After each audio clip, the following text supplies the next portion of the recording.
ഇന്ന് ഫ്ലൈറ്റിലെ സ്മോക്കിങ്ങിനെയും ആൽക്കഹോൾ കൺസംഷനെയും പറ്റിയാട്ടോ പറയുന്നത്. ഞാൻ ഇൻഡിഗോ ഫ്ലൈറ്റിലെ കാര്യമാണ് പറയുന്നത്. അപ്പോൾ എയർക്രാഫ്റ്റ് റൂൾ അനുസരിച്ച് സ്മോക്കിംഗ് എല്ലാ ഫ്ലൈറ്റ്സിലും ബാൻഡാണ്. സ്മോക്ക് ചെയ്യാൻ പറ്റില്ല. എയർപോർട്ടിൽ സ്മോക്കിംഗ് ഏരിയാസിൽ സ്മോക്ക് ചെയ്യാം, അല്ലാണ്ട് ഫ്ലൈറ്റിനുള്ളിൽ കയറിയാൽ സ്മോക്ക് ചെയ്യാൻ പറ്റത്തില്ല. അത് മിക്കുള്ള സ്ഥലത്തും എഴുതിയും വെച്ചിട്ടുണ്ട്. പിന്നെ അനൗൺസ്മെൻറ്റ്സും കാര്യങ്ങളൊക്കെ ഉണ്ടാവും.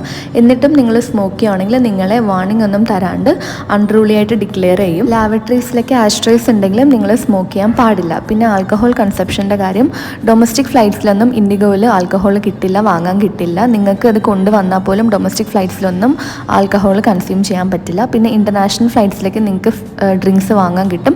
വേണമെങ്കിൽ ഞങ്ങൾ സെർവ് ചെയ്യുന്ന ആൽക്കഹോൾ നിങ്ങൾക്ക് ഫ്ലൈറ്റിൽ കൺസ്യൂം ചെയ്യാൻ പറ്റും, അല്ലാണ്ട് നിങ്ങൾ കൊണ്ടുവരുന്നതൊന്നും ഫ്ലൈറ്റിൽ കൺസ്യൂം ചെയ്യാൻ പറ്റില്ല. അപ്പോൾ അതാണ് ആൽക്കഹോളിൻ്റെ കാര്യം. നിങ്ങൾ ഈ വീഡിയോ സ്റ്റാർട്ടിങ് തൊട്ടേ കണ്ടാൽ അറിയാം, ഞാൻ ഫുള്ള് തണുത്ത് വിറയ്ക്കുമായിരുന്നു. ചണ്ഡീഗഡ് ലേവർ ആയിരുന്നു കേട്ടോ, അവിടെ നല്ല തണുപ്പായിരുന്നു.